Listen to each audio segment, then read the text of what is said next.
बैलों की कथा। झूरी किसान के 2 बैलों के नाम थे, हीरा और मोती। दोनों डील में ऊंचे, देखने में सुंदर काठी के और काम में दक्ष थे। बहुत दिनों से एक साथ काम करते करते रहते रहते दोनों में भाईचारा हो गया था। दोनों एक दूसरे को चाटकर और सूंघकर अपना प्रेम प्रकट करते।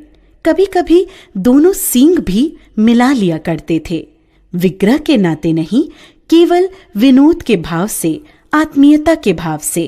एक बार झूरी ने अपने दोनों बैलों की जोड़ी को पत्नी के आग्रह पर ससुराल कार्यवश भेज दिया, लेकिन बैलों को इस बात का जरा सा भी एहसास नहीं था कि उन्हें क्यों भेजा जा रहा है।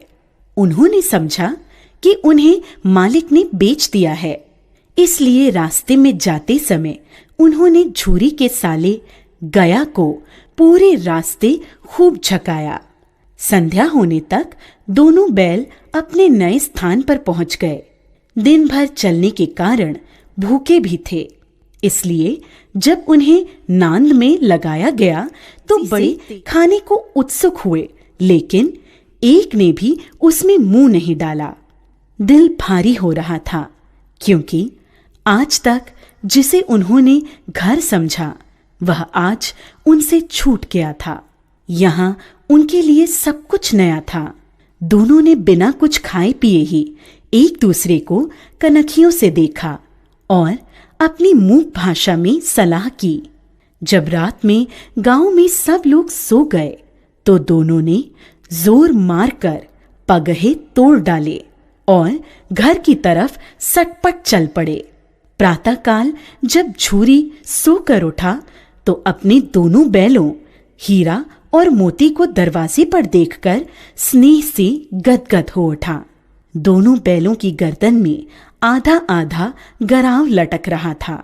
घुटने तक पांव कीचड़ से भरे थे। साथ ही दोनों की आंखों में विद्रोहमय स्नेह छलक रहा था। झूरी ने दोनों बैलों को इस अवस्था में देखकर खुशी से दौड़कर उन्हें गले लगा लिया और उन्हें बार बार चूमने लगा। यह दृश्य बड़ा ही मनोहर था, लेकिन झूरी की स्त्री ने बैलों को द्वार पर देखा तो जल बुन उठी। बोली, कैसी नमक हराम बैल हैं कि एक दिन वहां काम न किया, भाग खड़े हुए। परंतु झूरी अपने बैलों पर यह आरोप न सुन सका और बोला, नमक हराम क्यों है? चारा दाना न दिया होगा तभी तो भाग आए। स्त्री ने रोब के साथ कहा, बस तुम ही तो बैलों को खिलाना जानते हो, और तो सभी पानी पिला पिला कर रखते हैं। झूरी ने पत्नी को चिढ़ाने के ख्याल से कहा, चारा मिलता तो क्यों भागते। दूसरे दिन झूरी का साला गया फिर आ गया और इस बार उसने उन्हें गाड़ी में जोत कर ले गया, जिससे वे उसे रास्ते में परेशान न कर सकें। जबकि 2-4 बार मोती ने गाड़ी को सड़क की खाई में गिराना चाहा, पर हीरा ने संभाल लिया, क्योंकि गाड़ी गिरने पर चोट तो उन्हें ही लगती। हीरा ज्यादा समझदार था। संध्या समय घर पहुंचकर दोनों को मोटी रस्सियों में बांधा गया और कल की शरारत का मजा चकाने के उद्देश्य से उन्हें फिर वही सूखा भूसा दिया गया, जबकि अपने घर के बैलों को खली, चूनी सब कुछ दिया गया। दोनों बैलों का ऐसा अपमान कभी नहीं हुआ था, न ही ऐसा कभी खाने को दिया गया था। दोनों ने नांद की तरफ आंख तक न उठाई। अगली सुबह गया ने दोनों बैलों को हल में जोता, पर दोनों बैलों ने अपनी जगह से न हटने की कसम खा ली थी।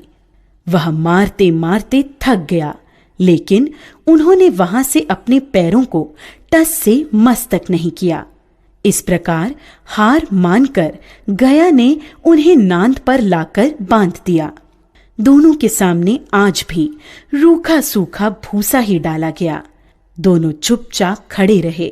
घर के लोग अभी भोजन कर ही रहे थे कि एक छोटी सी लड़की घर से 2 रोटियां लेकर निकली और दोनों के मुंह में देकर चली गई। उस रोटी से उनकी भूख तो शांत होने वाली नहीं थी, लेकिन मानो दोनों के हृदय को एक अलग प्रकार की शांति मिली। धीरे धीरे 2-4 दिनों में उस छोटी सी लड़की जो भौरी की थी, जिसकी माँ मर चुकी थी, सौतेली माँ उसे हमेशा मारती रहती थी, से दोनों की आत्मीयता बढ़ गई। दोनों दिन भर जोते जाते, डंडे खाते और शाम को थान पर बांध दिए जाते और रूखा सूखा भूसा डाल दिया जाता। बस रात को वही बालिका लड़की उन्हें रोटियां खिला जाती। उससे उनकी दोस्ती हो गई थी। एक रात दोनों ने वहां से भागने की योजना बनाई। रात को जब लड़की रोटियां खिलाकर चली गई तो दोनों रस्सियां चबाने लगे, पर रस्सी मोटी होने के कारण मुंह में न आती थी। बेचारे बार बार जोर लगाकर रह जाते थे। तभी उन्होंने देखा कि घर का दरवाजा खुला और वह लड़की उनके सामने आ खड़ी हुई। दोनों सिर झुकाकर उसके हाथ को चाटने लगे।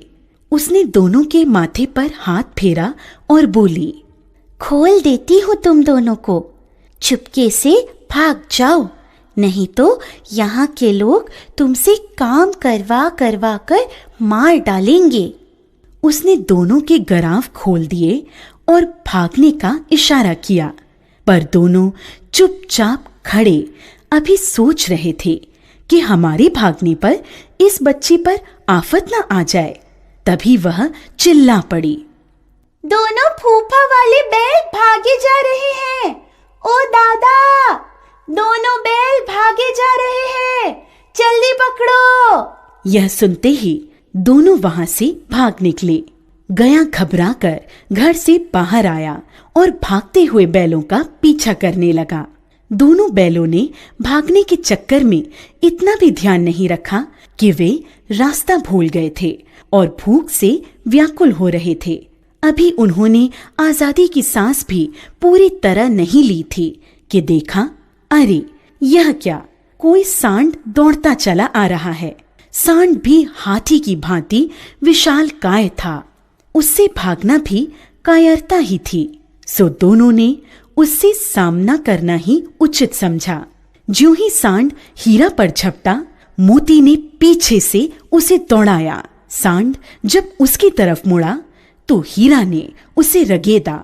इस प्रकार सांड ने झल्लाकर हीरा का अंत करने की सोची।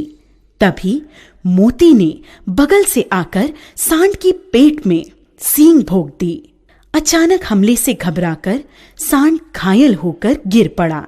तब दोनों मित्र विजय के नशे में उसे छोड़कर झूमते हुए आगे निकल गए। दोनों को लड़ने के कारण भूख लग रही थी। तभी उन्हें मटर का खेत सामने दिखा। मोती उसमें घुस गया।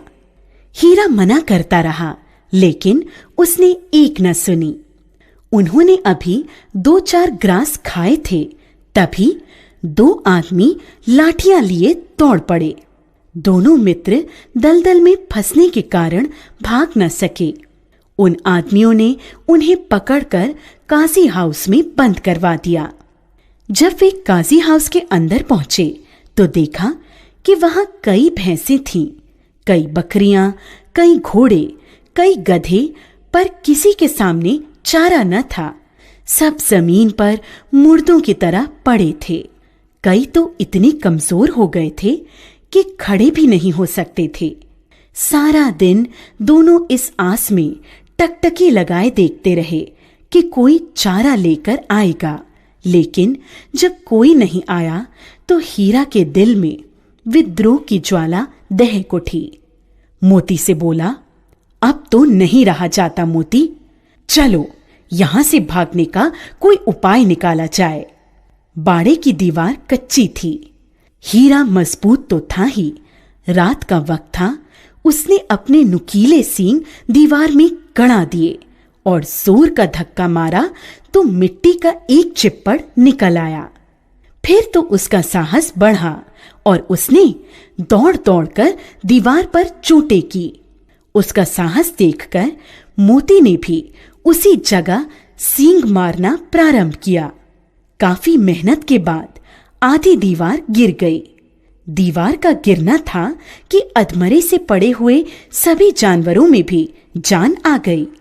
सबसे पहले 3 घोड़ियां सरपट भागीं, फिर बकरियां निकलीं, उसके बाद भैंसें भी खिसक गईं, पर गधे अभी ज्यों के त्यों खड़े थे।